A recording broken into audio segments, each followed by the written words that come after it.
What if the Premier League had no referees? Which team would then win the title? Given the constant VAR controversies, I decided to make this video where there are no referees using FC24's no rules kickoff mode. We're gonna have the top 16 Premier League sides compete against each other in a knockout tournament format to see who's gonna win when there are no referees around. All right, here we go. Our first match is the first place Liverpool versus the 16th place Nottingham Forest. Not sure why there's a referee still on the pitch, but they're not going to call anything, and here we go. We've started off with fireworks. Gibbs White with a tackle from behind. And here's Gibbs White in the box to Wood, but what a save from Alisson. Then there were some more hard tackles. Ooh, Gibbs White is down. And Liverpool struck first after a Luis Diaz cross was chested down beautifully by Salah, who volleyed it in to give the home side a 1-goal lead. Shortly after, McAllister missed his tackle from behind, and Elanga was able to pass it ahead to Wood, who had all the time in the world to score and tie the match at 1-1. Having been warned by Klopp, Konate woke up to send Toffolo into another dimension with this monstrous tackle. Then it was Nottingham's turn to fall asleep on defense as Darwin Núñez scored Liverpool's second goal to put them ahead once again. But Forest would then take advantage of not one but two passes to players in offside positions to equalize in the 66th minute. Clearly offside, but it counts. So it's 2-2. However, Konate would go on to outdo himself as he managed to stay on his feet here and cross the ball to a possibly offside Van Dijk, who headed it in to give Liverpool the lead for a third time. Look at the two center backs combining here. And this was also offside, I think. But it counts. And as there were no other goals, Liverpool takes this match 3-2 at the end of the 90 minutes, and they advance to the quarterfinals. Now, going forward, to keep things a little bit more realistic, we're gonna start spinning this wheel. So we've got things like top striker injured, Asian Cup duty, top midfielder injured. So whatever we land on, it'll apply to both teams. So for our second match between Brighton and Newcastle, let's see which players are gonna be missing. And we get AFCON duty. So that means Brighton will be missing Adingra, Baleba, and Lamptey, which kind of works out in their favor. They get a 79 rated March in their starting 11 now. And then on the flip side, Newcastle's not going to be missing any players. They've got no players going into AFCON. As a last-minute starter, March went out there to impress as he took down Almiron in the box with a tackle from behind. Ooh, that should have been a pen. But the game goes on. Look at March. He doesn't even care about the ball. He just wants to take down Almiron. Then shortly after being tackled, Isak looked like he hadn't gotten the memo as he raised his arms to complain to a non-functioning referee. It seemed like Brighton was the only side playing a no-rules match as they kept the slight tackles coming one after the other. Oof! Brighton killing it. However, it would be the Magpies opening the scoring first, with Mr. Complainer putting the ball into the back of the net to make it 1-0. Then shortly into the second half, Captain Lascelles added a second to make it 2-0 to Newcastle. Joelinton would then add another one to make it 3-0. Despite out-tackling Newcastle 14-8, the Seagulls would go on to lose this match 3-1 at the end of the 90 minutes. So Newcastle will be facing Liverpool in the quarterfinals. So for our next match between Tottenham and Bournemouth, let's see who's going to be missing. Spinning the wheel. And we get Euro duty. So that means every single European player in the starting 11, as well as substitutes, will be missing from this match. So for Tottenham, we've got Brennan Johnson, Kulusevski, Pedro Porro, Van de Ven, Udogi, Vicario, Gil, Højbjerg, Skip, and Forster. Now, at the time of recording, anyone who's in the reserves, these are the default lineups. For example, Madison, he's going to be available for this match. So this is what the Spurs starting 11 will look like. A 64 rated goalkeeper in goal. And then Bournemouth will go from this to looking like this. Radu has to stay because there are not enough non-European players to fill the substitutes. We've already got 3 goalkeepers in there. So things will be really tough for Bournemouth. Well, with a 64 rated goalkeeper, things got really interesting when Bournemouth opened the scoring in the first half. How did that go in? 64 rated goalkeeper. That's how, I guess. That's worse than Onana. That's worse than Onana. Knowing something had to be done, Tottenham players started turning up the aggression, but that couldn't solve their goalkeeping issues as Bournemouth scored the second goal straight through Austin to make it 2-0. The Spurs are in big trouble here. Unbelievable. Tottenham are out. They didn't just go out barely, they got dominated on top of that. The Spurs look terrible. So Bournemouth are off to the quarterfinals, and their opponent's going to be the winner of the next match, Arsenal versus Brentford. And of course, before the match, we're going to spin the wheel again. Let's see who's going to be missing. And the top defenders will be injured on both sides, which means for Arsenal, it's either going to be Gabriel or Saliba. Saliba looks a little bit more stacked, so we're going to pretend he's the one who's injured. He'll be replaced by Kiwior. And for Brentford, Brentford, Pinnock looks like the better defender, so we're gonna have him be injured. We'll replace him with Zanka. Well, this match was a snooze fest up until the 44th minute when Gabriel Jesus finally struck one past the keeper to give the home side a 1-goal lead. Then in the 77th minute, Arsenal had not one but two players taken down inside the box, but somehow the ball ended up staying at Jorginho's feet, yet he couldn't get the ball past Flecken to add to Arsenal's lead. What is that? How did he not score? But then for whatever reason, the Brentford defenders calmed themselves down way too much on the following corner kick, which led to this easy goal for Martinelli. Jesus would go on to add one more goal as Arsenal won this match comfortably 3-0. So Bournemouth will be playing Arsenal in the quarterfinals. Next up, we've got City versus Palace. And let's see, for this match, who's going to be missing? Euro duty. This is what the starting 11 and the substitutes look like for City. 9 out of 11 starters for City won't be available for this match. Only Alvarez and Ederson will stay. Then every single substitute will be unavailable as well. Now, luckily for City, Calvin Phillips, Nathan Ake, as well as Lewis will be on the bench because there aren't enough reserves to fill the bench. But this is what the starting 11 looks like. Kevin De Bruyne was in the reserves, so he's going to be playing. Look at the wingers. Look at the right back. He's a center mid who's rated 61 overall. Now, as for Crystal Palace, they're also losing 9 out of their 11 starters. Lerma is from Colombia. He's staying, and Ayu's going to be available. He's from Ghana. And then on the bench, only Schlupp and Richards will stay. So this will be the starting 11 for Palace. Not too bad, but can a 63 rated Ola Adebomi score any goals? Let's find out. The coaches shook hands and this one got underway. And Ola Ademobi came out firing, testing Ederson early on with a decent strike. Then Palace got this amazing chance with 2 players being offside, and all Ayu had to do here was pass the ball, but instead this is what he did. How selfish. Man City went on to find the first goal in the second half after a cross from Bob was chested down and volleyed in by KDB to give his side a 1-goal lead. Julian Alvarez added a second goal shortly after, and Manchester City had an easy time as they cruised to a 4-0 victory. So Man City also advanced to the quarterfinals, and for our next matchup, we've got a big one. It's gonna be Manchester United versus Chelsea. Let's see what handicap we're gonna get from the wheel for this match. Please. Well, that's not too bad. AFCON duty. This might help Manchester United out big time. So obviously for Man United, Onana's gonna be missing, as well as Amrabat. Bayınder will get to play for the first time, and Casemiro's gonna replace Amrabat. Meanwhile, only Jackson will be missing from the Chelsea side, which is great news because we can play Nkunku there instead. This huge match got off to an exciting start with both sides looking super aggressive right out of the gate. Then just when Chelsea was about to open the scoring, this happened. What a stop that was from Lindelof. Wow, that was goal saving. Wow, Maguire. This is intense.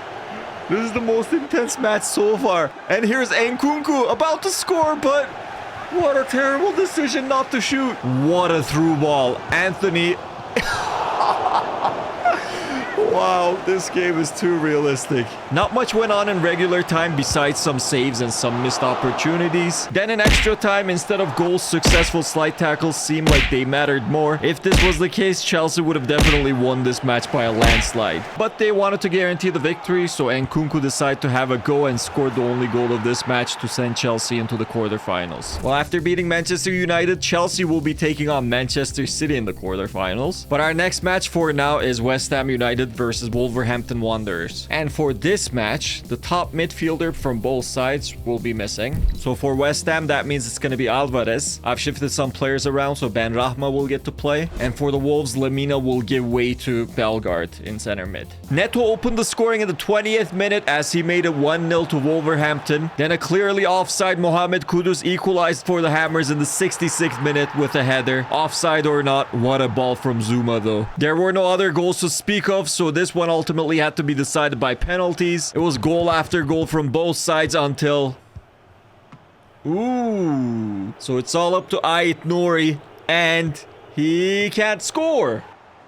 Aguert can't score, but Bueno the score. So it's muy bueno for the Wolves. They go through, and West Ham United are eliminated. Now let's see who our final quarterfinalists will be between Aston Villa and Fulham. And for this match, both sides will be missing CONCACAF players. For Villa, Leon Bailey's Jamaican, so he's gonna be missing. And Fulham's got Jimenez, Robinson, and De Cordova Reed from North America, so we'll replace them with Vinicius, Paulo Toure, and Lukic. One thing to note, at the time of recording, Aston Villa would have been at the top of the table hadn't it been for VAR. And then as for this match, Fulham opened the scoring after a block shot was deflected to a clearly offside Willian, who finished it with a half volley from a yard out to give the away side a 1-goal lead. Shortly after, Villa followed Fulham's lead with Diaby putting in a second chance opportunity while being clearly offside to tie the match at 1-1. However, it was Willian at it once again, waltzing past the Matty Cash slide tackle to put Fulham ahead by 1 once again. Fulham were the better side from start to finish, and they ended up winning it 2-1 at the end of the 90 minutes. And they're the final team to advance to the quarterfinals. All right, now that we have our round of 16 quarterfinal matchups, to keep things interesting, we're gonna switch up the wheel and pretend it's the transfer window. On this wheel, we've got the top 10 attackers outside of the Premier League, and each team will get one. So our first match is Liverpool versus Newcastle. So Liverpool's gonna be getting Mbappe, and Newcastle will be getting Messi. Mbappe being featured heavily. Let's see if he can score a goal. But it would be the Newcastle striker Isak scoring the first goal in the 4th minute on what it seemed like an offside position. But as you know, offsides don't matter, so it's 1-0 Newcastle. That was a great through pass. Then the visitors nearly made it 2-0 when Messi played a through ball to an offside Almiron, but Alisson made an incredible save to keep his team in the match. Alisson had to make yet another good save when Messi beat Mbappe to this header. Then Alexander-Arnold had to help out his keeper on this shot from Joelinton as Liverpool were being bombarded with shot after shot. What's going on? Liverpool fans were finally relieved when Luis Diaz rolled the ball to his right foot and placed his shot into the top right corner to tie the match at 1-1 right before the halftime whistle. Meanwhile, Curtis Jones was injured by this monstrous tackle from Guimaraes and he had to be replaced by Gravenberch. In the second half, the GOAT Lionel Messi stepped up and scored to give Newcastle the lead once again. Messi. No matter how hard they tried, Liverpool couldn't find an answer. It's pretty much it for Liverpool. They're out. Messi's goal knocks them out. So Messi takes Newcastle to the semi-finals, where they're going to be facing either Bournemouth or Arsenal. Now, this first spin is for Bournemouth, and Bournemouth will be getting Griezmann or... Yes, Griezmann. Nearly stopped at Ronaldo, but they're getting Griezmann. And Arsenal will be getting... Harry Kane. So he's gonna finally get to live out his childhood dream here. Arsenal quickly opened the scoring with Kai Havertz scoring in the 5th minute. Then new signing Griezmann was taken down inside the box by Ben White, but Kluivert would go on to tap in the loose ball past Raya to tie the match at 1-1. Right after the goal, Griezmann went on to injure himself while slide tackling Declan Rice. What was that? He would be able to continue, but he found himself back on the ground injured after being slide tackled by an Arsenal player this time. It was just announced that Griezmann was subbed off, so he couldn't continue. Harry Kane nearly won the match in the final minute, but his header was a hair off the target. That was close. And Arteta decided that was enough of the Harry Kane curse, so he subbed him off for Trossard. Then in extra time, it would be Justin Kluivert scoring once again to inch Bournemouth one step closer to reaching the semi-final. And guys, Bournemouth will go on to shock Arsenal. Arsenal are out. Bournemouth head into the semi-finals to face Newcastle. Oh, and the curse continues. Now, our next match is Manchester City versus Chelsea. This spin is for Manchester City, and they're going to be getting Benzema. And let's see who Chelsea will be getting. And they're getting Cristiano Ronaldo. Here we go. Cristiano's back in the Premier League. Let's see how he does. It would actually be the other signing, Benzema, scoring the first goal of the match in the 5th minute to put City up by 1. Shortly after, though, Ronaldo would get his chance, but he shot it straight at Ederson. Then Benzema would go on to strike the post as he looked super dangerous. And then Ronaldo would go on to miss another huge chance in the second half. And not even a great CR7 would be able to help out a struggling Chelsea side. Pep's delighted, and Manchester City move on to the semi-finals. Now, for our final quarter-final matchup, we've got the Wolves versus Fulham. Let's see who the Wolves will be adding, and it's going to be Lewandowski. That's a great addition for them. And Fulham will be getting...